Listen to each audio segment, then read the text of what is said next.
그리하여 우리가 우리 하나님의 전을 버려두지 아니하리라. 아멘.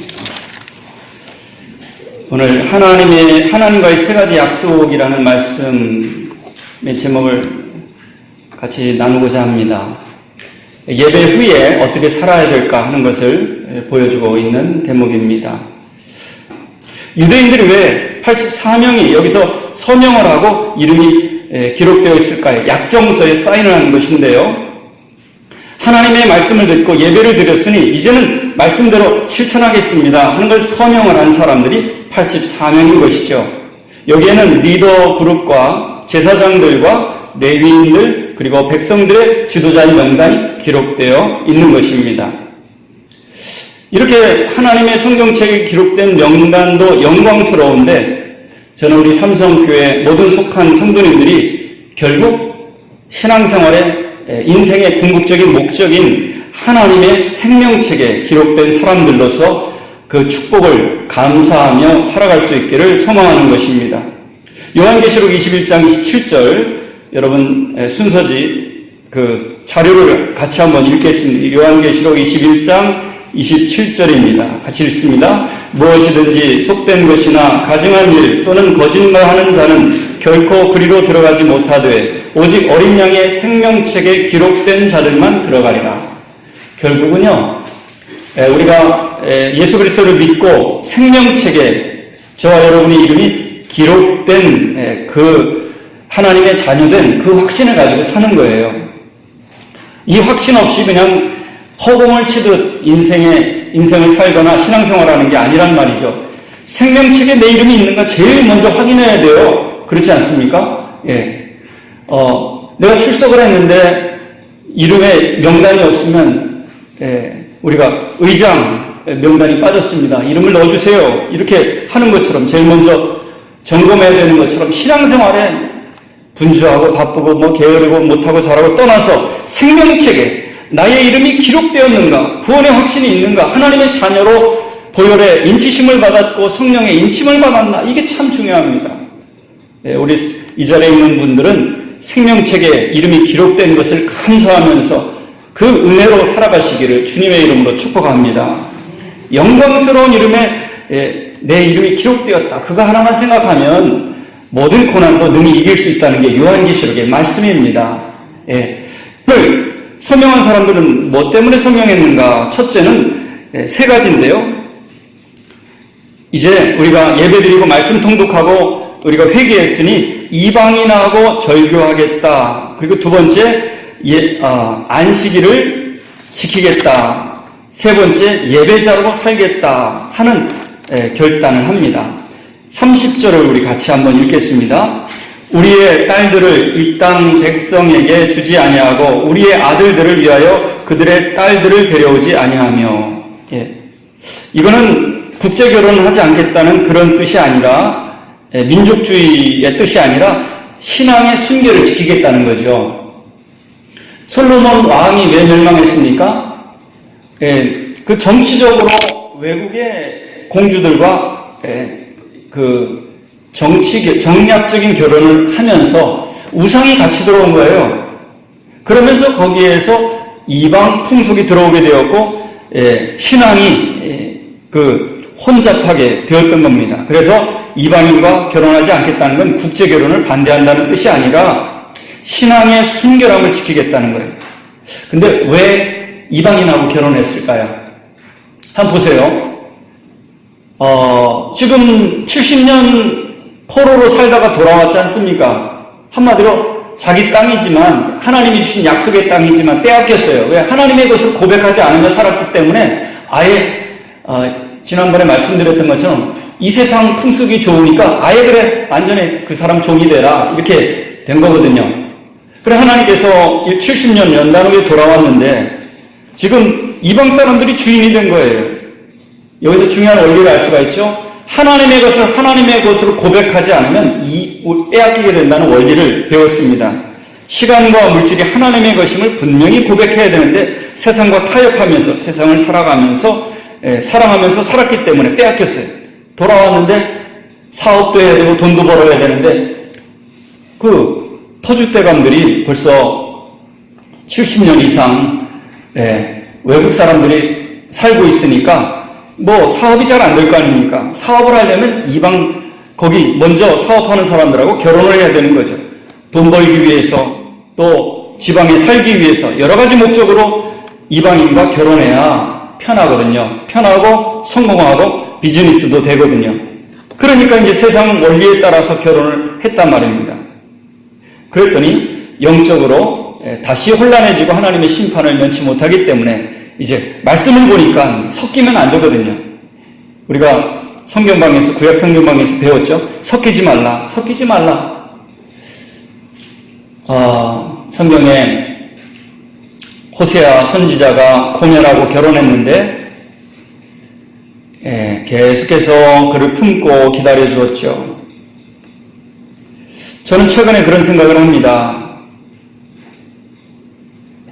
바람핀 남편들하고 사는 여자분들이 그 마음이 어떨까?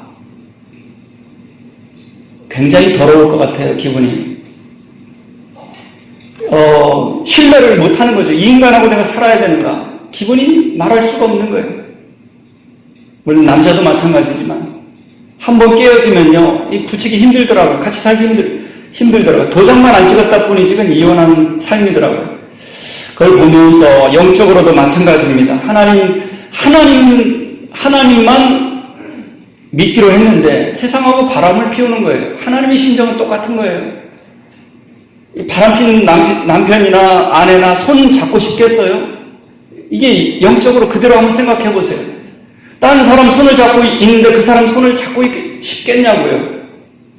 그게 너무 실감이 납니다. 우리가 신앙생활 한다면서 세상과 손을 잡고 있으면서 주님과 손을 잡을 때 주님이 더럽다 하지 않으실까? 정말 순전한 마음으로 주님을 섬기고 하나님 나라를 위해서 살아가는지 한번 지혜롭게 생각해 볼 필요가 있습니다. 물론 세상을 떠나서 살 수는 없습니다. 세상 가운데 지혜롭게 살아야 됩니다. 그러나 순결은 지켜야 됩니다. 이 순결은 매우 중요한 겁니다. 영적인 순결함, 마음의 정결함, 이것이 거기에서 능력이 나오기 때문입니다. 능력은 목소리가 크다고 나오는 게 아니라 순결한 사람에게서, 깨끗한 사람에게서 능력이 나오는 겁니다. 그래서 주님께서 죄를 씻어주시고 보혈로 씻어주시고 성령께서 우리의 마음을 불과 물로 씻고 태워주셔서 정결하게 하는 겁니다. 우리가 이 정결함, 마음의 깨끗함을 사모해야 되겠습니다. 마음이 순결한 자는 하나님을 보리라 말씀하셨는데 그 복을 우리가 누릴 수 있어야 되겠습니다. 이 간음의 문제가 심각하듯이 신앙생활에 세상과 짝하거나 하나님이 전부임을 고백하지 못하는 신앙은 영적인 간음과 같다 하는 것입니다. 같다 하는 것입니다. 하나님께 이런 충절을 우리가 보여줄 수 있기를 원합니다. 섞이지 않는 마음을 보여줄 수 있기 원합니다. 아마 이게 결혼과 연관이 돼서 믿지 않는 사람들과 결혼하면 안 됩니까? 이런 질문을 할 수가 있습니다. 그건 당사자 마음이지요. 결혼하면 하는 거죠.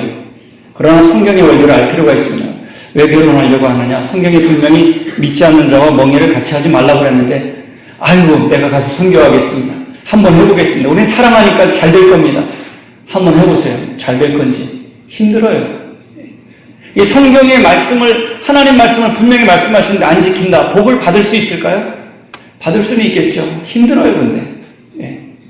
하나님의 말씀을 안 지키고도 내가 복을 충만하게 받겠다. 욕심이에요. 하나님의 말씀을 안 지킨 만큼 책임을 져야 돼. 보면 선교하겠다, 전도하겠다고 사랑하니까 결혼했는데 나중에 후회하더라고요. 고생하더라고요. 선교는커녕 자기가 물들어서 교회를 안 나가더라고요. 하나님께서 말씀하십니다. 다른 것도 좋지만 근데요, 살아보신 어르신들은 그러더라고요. 믿음 좋은 사람하고 결혼하지 말고 착한 사람하고 결혼하라. 이 믿음은 바뀔 수가 있는데 이 성품 나쁜 거는 안 바뀐대요. 그러니까 먼저 사람이 착해야 된대.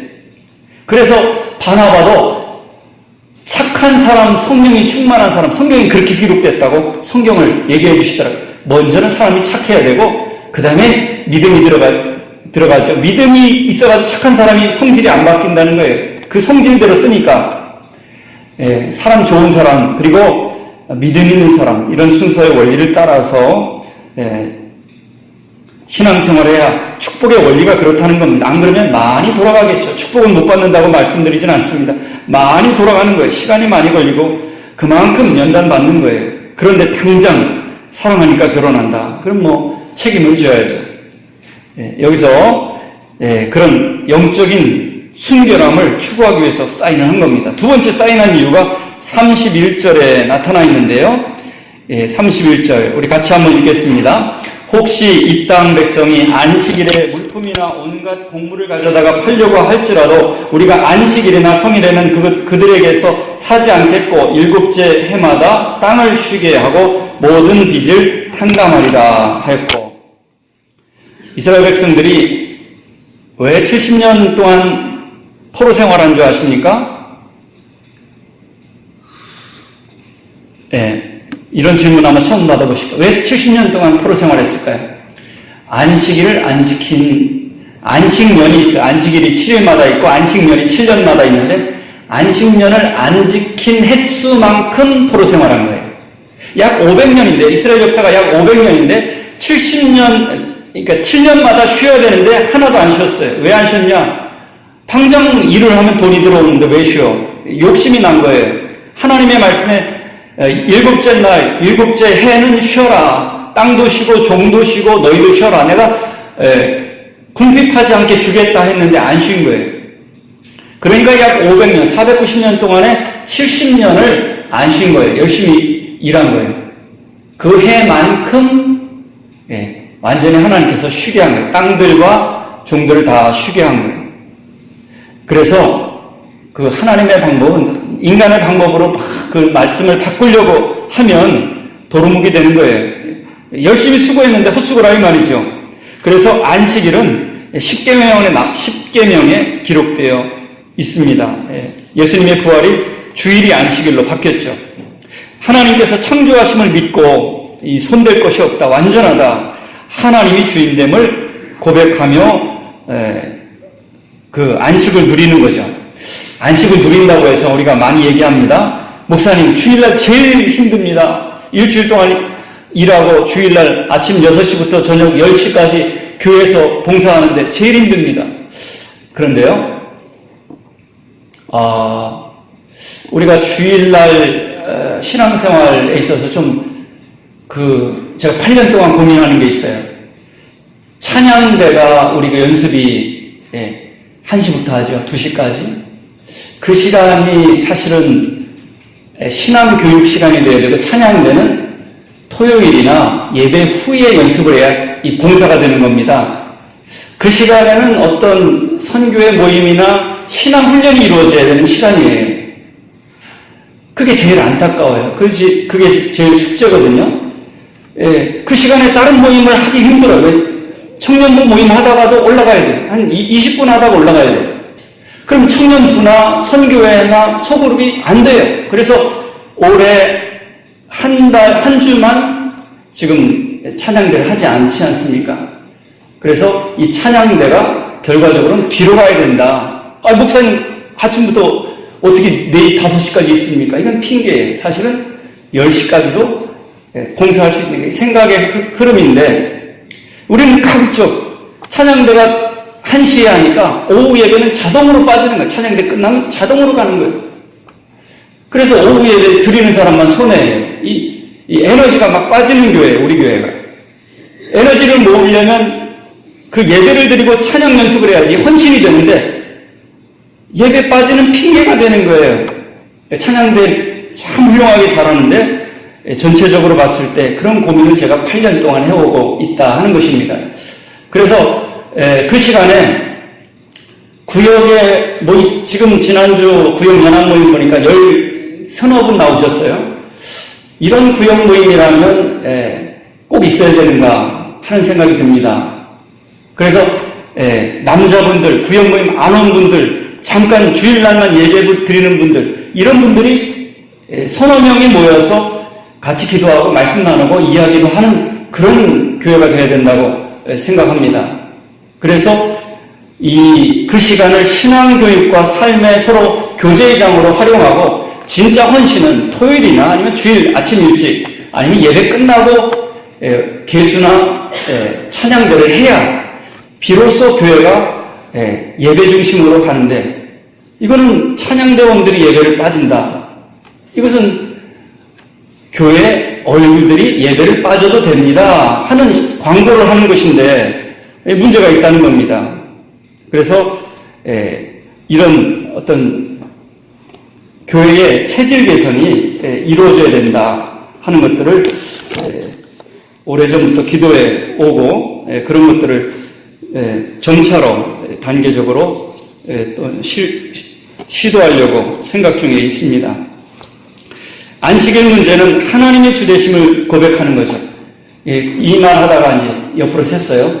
안식일은 쉬는 날 아닙니까? 맞습니다. 근데 안식일은 쉰다는 건 영적으로 우리가 하나님 안에서 안식을 누린다는 거예요. 그래서 하나님이 하는 게 안식이 돼야 돼. 성도의 교제에 그동안 비즈니스 하느라고 서로 교제하지 못한 거 주님이 예배드리고 말씀을 나누고 이런 시간으로 보내라는 거예요. 안식일의 정신, 안식일의 시간을 보낸다는 것은 육체적으로 쉬는 것도 중요합니다. 7일에 한 번, 또 7년에 한 번 땅이 쉬고 종들이 쉬고 놀려서 게으르게 해서 거기서 생산성을 얻어내는 겁니다. 무조건 전진만 하는 게 좋은 게 아니라 아주 쉼을 적당히 가지는 게 매우 중요합니다. 우리나라 오늘 목사님들이 모여서 제일 나이 드신 분한테 제일 먼저 가실 분이니까 먼저 드세요 막 그런 얘기 했는데 그 얘기하면서 이런 얘기가 나오더라고요. 요즘엔 나이 든 사람 먼저 안 가더라고요. 40, 50대가 쓰러지더라고요. 그렇습니다. 스트레스 받아가지고 젊은 사람들도 먼저 죽는 걸 보게 됩니다. 그렇습니다. 안식년이라는 것은 하나님이 주신 그 원리입니다. 쉬면서 게으르면서 거기서 창의성이 나오고 거기서 삶의 지혜와 창조성과 목적이 나오기 때문에 이 열심히 일하는 것과 적절한 휴식이 매우 중요합니다. 안식일과 안식년으로 유대인들을 하나님께서 부르셨죠. 이 하나님의 백성들의 차이가 뭐냐? 주일 성수하는 거예요. 안식일을 지키는 거예요. 하나님이 주시는 복으로 충분하다 고백하는 신앙이 바로 안식일 신앙, 십자가 신앙이에요. 한번 따라해 보시기 바랍니다. 하나님이 주시는 복으로 충분합니다. 하나님이 주시는 복으로 충분합니다. 이게 충분하지 않다고 안식일을 어기는 게 바로 불신앙이라는 거예요. 하나님 주신 십자가 부족합니다. 하나님이 그 안식일 하나님 주신 거 부족해서 나 일하러 가야 돼요. 이런 거예요. 굉장히 무서운 거죠. 하나님에 대한 rebellion, 이 반항이라고 볼 수가 있다는 겁니다. 매우 무서운 겁니다. 이단 사이비 대책위원회 하다 보니까 제일 먼저 한 일이 현대 종교 이단 연구 잡지를 임원들이 딱 받게 되었습니다. 거기에 10대 뉴스가 있는데 네 번째 뉴스가 이상구 박사님 아시죠? 안식교 교인으로 엔돌핀 얘기하신 분이에요. 그분이 안식교를 탈퇴했습니다. 그게 올해의 2018년도 4대 그 네 번째 뉴스입니다. 10대 뉴스 중에 안식교는 토요일을 안식일이라고 하는 건데 예수님의 부활을 중심으로 하는 교회의 역사를 부인하는 거죠. 우리에게 있어서 안식일은 주일로 삼는다. 예수님의 부활을 기준으로 한다. 예수님 안에서 참된 쉼과 안식을 누린다 하는 영적인 원리로 우리가 고백하고 있는 겁니다. 안식일을 어기는 원리, 탐욕, 욕심 때문인데 하나님 부족합니다. 하나님 주시는 걸로는 못 삽니다. 이런 데서 우리 신앙이 십자가로 충분합니다. 예수님이면 충분합니다. 하나님이면 충분합니다. 이런 고백이 참 귀한 고백이 될 것입니다. 제가 청년들을 지도하면서 또 우리 아이들을 키우면서 부족한 게 너무 많아가지고 눈물을 흘리지 않을 수가 없었습니다. 그럴 때 청년들이 하는 얘기가 있습니다. 전도사님, 목사님으로 충분합니다. 또 저희 아들이 그럽니다. 아버지,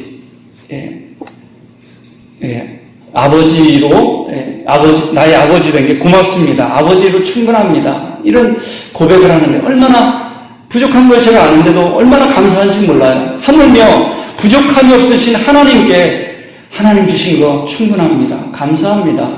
하나님께서 얼마나 기뻐하실까요? 근데 한번 우리 마음 상태를 보세요. 하나님이 주신 거 부족하잖아요. 이거 가지고 살겠어요? 이렇게 한다면 하나님의 마음은 어떠실까요? 안식일 신앙이 바로 주님 공급하신 것, 주님이 주시는 것으로만 살겠습니다. 충분합니다. 이런 고백하기로 사인을 했단 말이죠. 대단한 사인입니다. 사람들하고 결혼도 하고 만나야 비즈니스도 되는데 일단은 주일은 하나님께 드리기로, 기도하는 시간, 예배하는 시간은 하나님과 약속한 시간으로, 사장님보다 하나님과 약속이 더 중요하다는 거죠. 그런 고백을 분명하게 하고 있는 것입니다.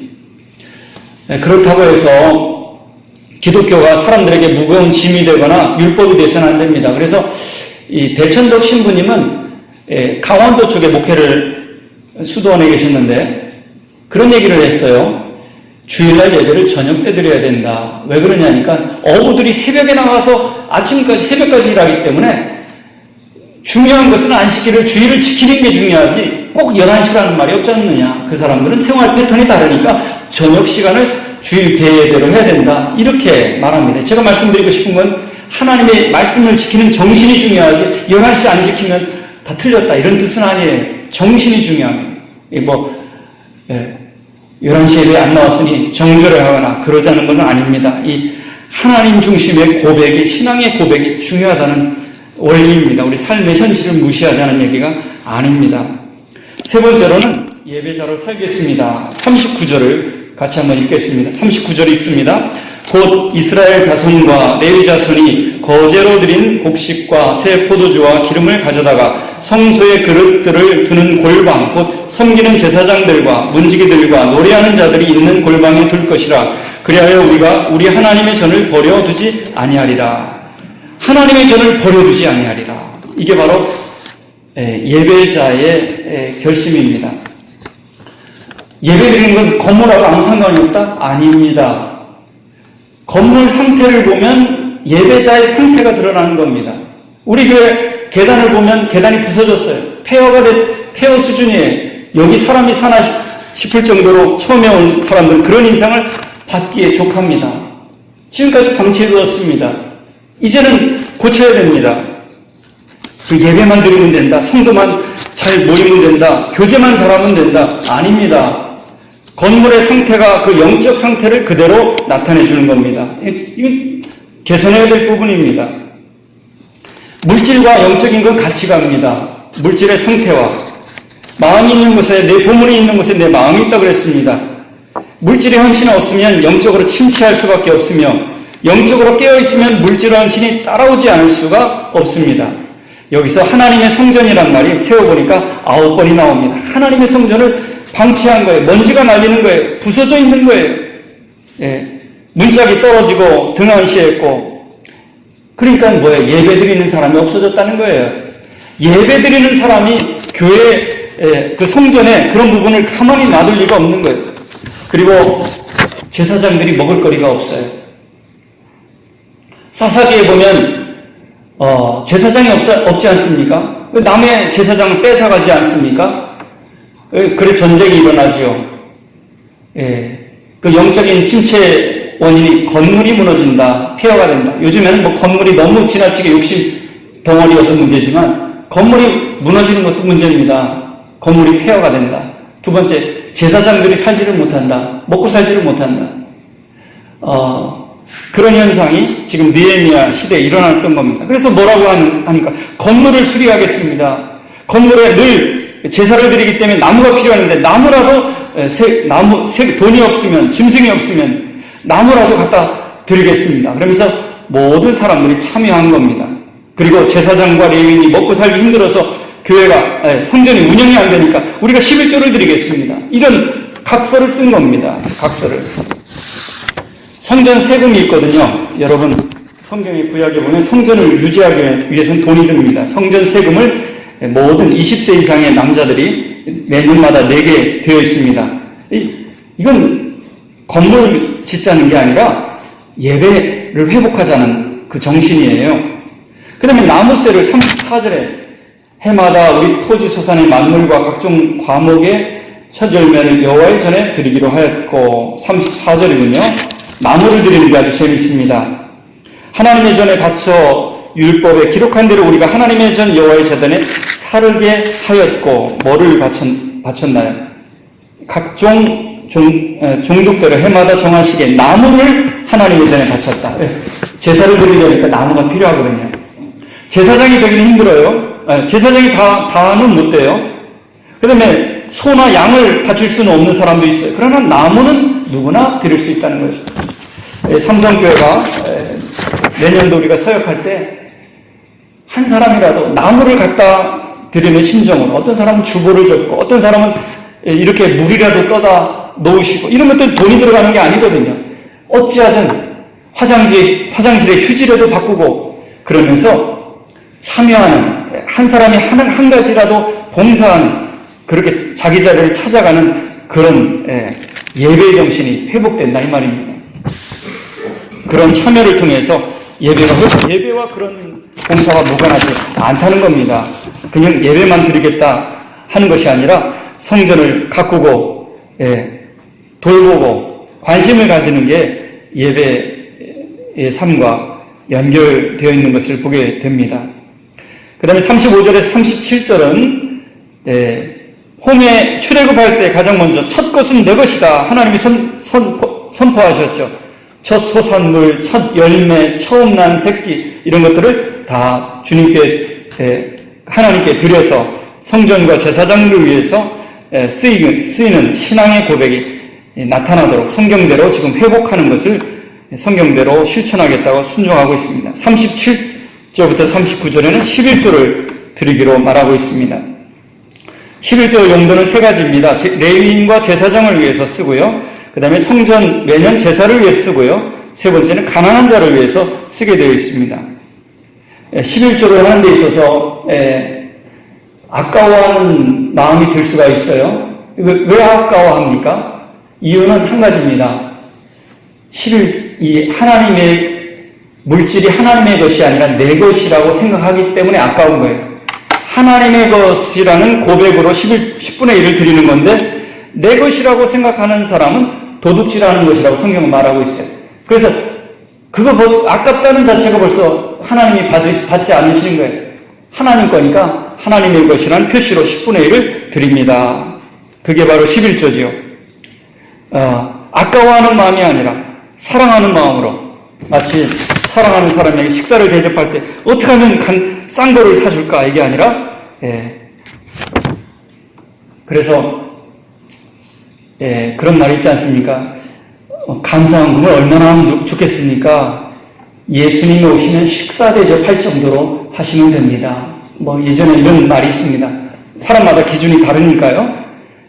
그래서 이 사랑하는 분을 대접하는 마음으로 우리가 주님께 드리는 거죠. 주님께서 가난하지 않습니다. 세상과 만물과 그 가운데 있는 모든 것이, 우주 만물이 내 것인데 내가 너희들의 것으로 가난한 존재인 줄 아느냐? 그렇지 않다는 거죠.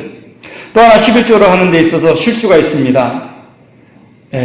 간혹 11조를 개인 선교와 구제, 개인 구제로 활용하는데 이건 잘못됐습니다. 왜 잘못됐느냐? 하나님의 영광을 받아야 되는데 자기가 하면서 자기가 영광을 받기 때문에 여기에 문제가 있는 겁니다. 그래서 하나님의 영광 받고 교회를 통해서 하나님의 이름이 높아지도록 하는 것이 11조의 원리이고, 시간과 물질과 교회를 돌보는 걸 통해서 예배가 회복되고 교회 사역이 회복되는 그런 걸 위해서 84명이 서명을 했다 하는 내용을 오늘 말씀드리고 있습니다. 예배 때 아멘하는 것이 아멘으로 끝나는 것이 아니라 이렇게 세 가지 결단, 신앙의 순결을 지키겠다. 두 번째, 하나님이 주신 은혜와 복으로 살겠다. 안식일을 지키겠다. 세 번째, 성전을 방치하거나 성전의 사역자들을 방치하지 않겠다. 그들을 돌보고 참된 예배를 드리겠습니다 하는 이 부흥의 원리가 나타나 있습니다. 부흥의 원리, 맨 먼저는 말씀을 낭독합니다. 24일 만에 예배를 드리고 예배를 회복합니다. 그리고 결단합니다. 그 말씀대로 이제 서명을 합니다.